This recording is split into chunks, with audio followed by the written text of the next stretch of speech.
Hey guys, this is Phil Galfond for rio-t.com. Going to be doing a streak video here in Vision, heads up. And in the past, the streak videos that I've done, I've looked at spots where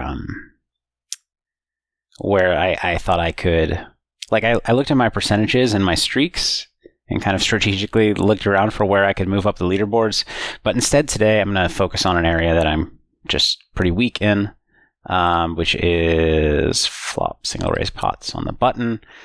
So you can see my streak is only 11. I think I probably gave up on this pretty quickly, so I expect to be able to improve my streak of 11. However, at 75% accuracy, I can't imagine that I'm going to crack the top 3. But the actual purpose of streak, besides being fun, is to learn and improve your game. So the idea of this is to, work on a weakness rather than just trying to accumulate points. So I'm going to go ahead and start. I think one of the reasons I struggle so much with button play and single raise pots in Vision is that in a hard spot right away. I think this is a call, but I'm not sure. Okay. Is that I occasionally will use a different sizing choice than Vision does, and therefore different range. So I have to kind of adapt quickly. I'll try to decide quickly and then talk afterwards. That one, I guess, was a clear call. It seemed like a call to me, but a little bit close, just because there were not a lot of turns that I was really thrilled about continuing on. So here I'm going to go ahead and bet. It looks like I was not that far off as a mix. Vision prefers to bet larger flush draws. So this was actually the opposite of my logic. What I was thinking is I have a hand that is going to be able to barrel a lot of turns, and with my 5 high flush draw, after I bet flop and bet turn, I could make him fold higher flush draws, which is a pretty big win. Perhaps the fact that we're half potting, I normally would quarter pot or third pot, means that my logic needs to go out the window a little bit, because I'm narrowing the range a little bit further on the flop, so the 2 barreling opportunity is not as good. I'm not sure. But it seems like, my hand is sometimes a bet. It likes the 7-5 for the actual 1 super out, which I guess makes some sense, even though 1 out is not that big a difference. And then with queen high, it is betting, half the time about. Okay. So not off to a great start. Monotone boards, I know we do a lot of mixing. Straight and monotone board. I think that with the 6 and no spade, I'm going to check. I'm just a little bit curious, since I said that, if we don't have the 6. Okay, we do a little bit more betting. As kind of, there's a bit of a protection element to it, but I never make protection a primary reason for a bet. I think that's a mistake that a lot of people make, but it can be kind of an auxiliary motivator for a bet. So, all right, glad to see that I was kind of on the right track there. King 9-5 rainbow. The rainbow boards are supposed to be a little bit easier. This seems close-ish. I mean, a lot of these hands are going to be mixes, which is what's tough. It looks like, I got somewhat unlucky here. It's if the 7 were a different suit instead of the 6, then I'd be doing more betting. It seems like, where's my hand category? Right here. So my hand is somehow nearly a pure check, but this like suit mixing is not a big deal. I think what you need to get to is kind of the overall category, and then look a little bit deeper to see if there's a key component of your hand that makes it more of a better check. But it seems like this was an okay decision, but I got it wrong. So my reasoning here is just like I can make some 9x fold. I have 4 nut outs with the 8s. I also can continue barreling on like a 10 or queen, especially of hearts. So yeah, I seems like a decent hand to start building a pot with and potentially force him off some equity. But alas, we're back to a streak of 0.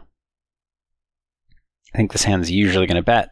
second nuts, which can bet for 3 streets, and no pair blockers. So that's going to be a bet. Now give us the same hand with an ace instead of the king. And we do a whole bunch more checking, basically pure check. So the way you want to, because it's important on these boards to mix and to have all different kinds of flushes in each range, you use your side cards and board interaction to choose, and unblocking all of the pairs and straight cards means I get more action from weaker hands. Whereas when I block the pairs, I get more flop folds, and then also I can get more turn bluffs if I check back. All right, facing a check raise, and we're not going to fold and we're not going to raise, so this has to be a call. Interesting that it occasionally raises. Let me see. So it wants the jack high to raise. It still seems a little unnecessary to me, but what do I know? That's interesting. We're on to, we have a streak of 2. I'm going to go with check here. I would imagine it's a mix. Yeah, okay. So only 9% bet, so that's good. With a backdoor flush draw that is non-nut, I'm curious.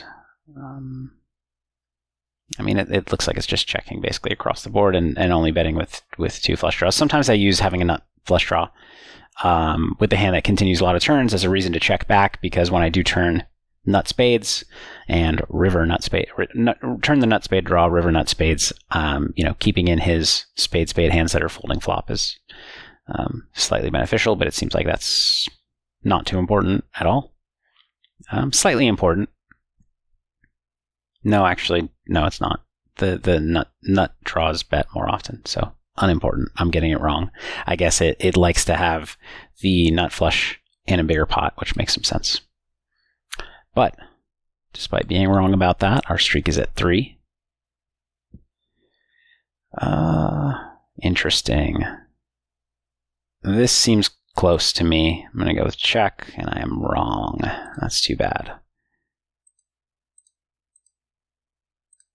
So presumably without a heart, we're not betting. Yeah. I thought we didn't have enough barrel cards, and like that the king, queen, or 10 turn obviously can allow us to value bet again, but it gets kind of dicey on a lot of rivers to 3 street for value, which is a mental model that I use to decide, when I want to start betting early. It's essentially how often am I going to want to keep betting across 3 streets? But it makes sense that, when a heart turns, this is a good 3-barrel hand potentially, especially on like heart turn, river board pair, you need some bluffs, and blocking a deuce is, somewhat worthwhile in those cases.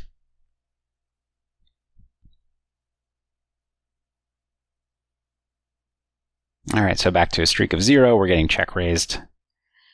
And I think this is a little bit too weak. I'm going to fold. Cool. Oh, wrong. Call. 4 nut outs, backdoor 5 high spades. I'm just way off here. I might be showing a little rust. I haven't played since February, the end of my chance match. So, okay. With the ace of hearts, I get it. But here, okay, so 5, 2 outs to a 5, which is pretty good. 4 outs, 3 outs to the nut straight without a flush coming, and then another with a flush coming, in which case the 6 of hearts helps us a little bit.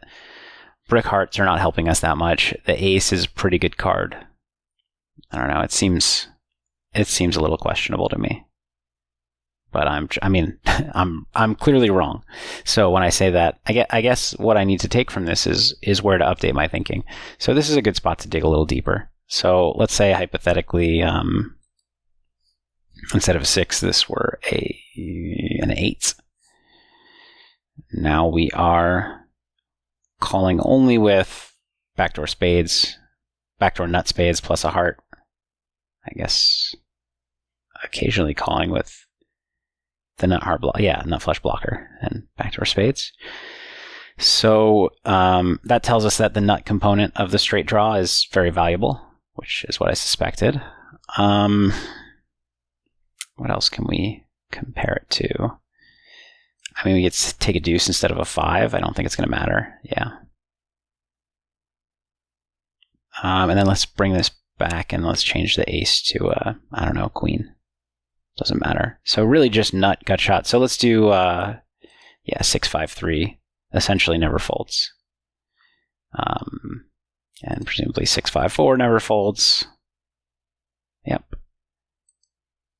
No combos of 3-4 are going to fold, I assume. So yeah, just nut gut shot is worth quite a bit. So let's say 6-4. So we do have some folds with 6-4, presumably all unpaired. So let's exclude 10-5 deuce. We're folding a decent amount, still calling. These will be some pocket pairs though. That call, I'm assuming. Yeah. Oh, or like bigger straight draws. That makes sense. Okay. Let's go with no 3. All right. So I just need to update my thinking here with just pair plus gut shot, nut gut shot specifically.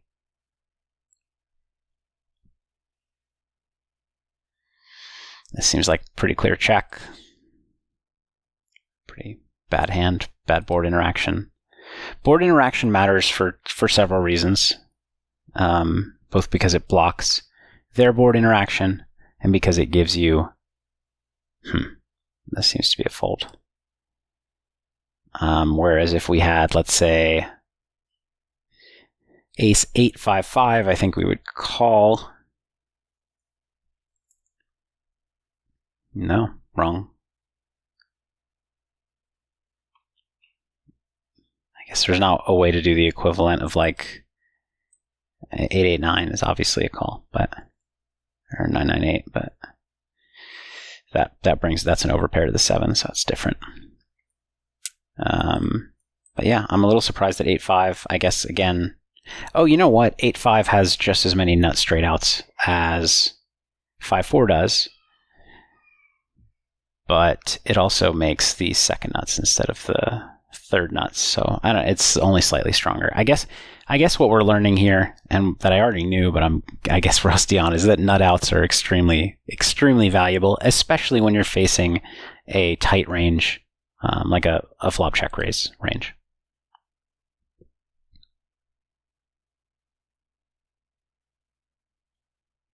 Seems like a pretty clear check back.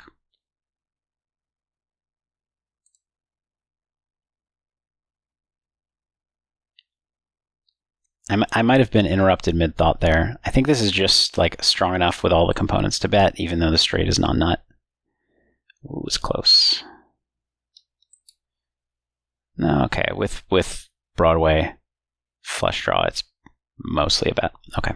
But what I was getting at, I'll stop my streak for a moment to finish the thought, is that not only do you block like early streak continues, but you actually then can compete for the bigger pot later. So even if your board interaction is, 1 or 2 blockers, that allows you to, even if you can't improve much, be able to win when the pot's bigger. And basically what Vision wants to do is, when I have a hand or cards that work well in a larger pot, I want to build a larger pot. Work well meaning can play a big pot on a number of runouts.